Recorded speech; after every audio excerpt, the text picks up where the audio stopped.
সুন্দর এই সকাল প্রিয় বন্ধুরা ও আমার প্রিয় গাইস ও প্রিয় ভিউয়ার্স, ইউটিউবের সকল বন্ধুরা, আশা করি অনেক অনেক ভালো আছেন সবাই। আমিও ভালো আছি।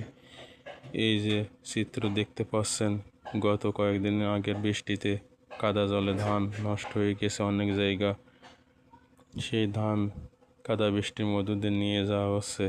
এটি দেখতে পাচ্ছেন দক্ষিণ দরিয়াশুলই থেকে আসবাই যাবার পথে। এখানে আমি একটি বিশেষ কাজে গিয়েছিলাম, যাই হোক ভিডিও ধারণ করেছি। আসলে কৃষকের অনেকটা দুরবস্থা।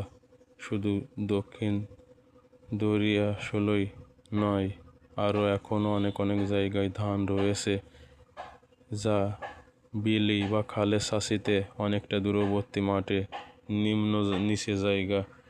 এসব ধান কৃষক পচিয়ে গুলিয়ে নিয়ে আসছে বহু কষ্টে। প্রায় জায়গায় চলতে দেখেন, রাস্তায় দেখা যাচ্ছে ধান সারছে কৃষক, পচে গুলে কল হয়ে গিয়েছে, রাস্তায় আটা ময়দার মতো মেখে গিয়েছে। যাই হোক, সবার শুভকামনা করি। সুন্দর এই প্রকৃত পরিবেশ সবার জন্য সুন্দর হোক। আমি বিকম বিশ্বাস, দক্ষিণ দরিয়াশুলই আসবা যেতে। শুভ সকাল ও দুপুর।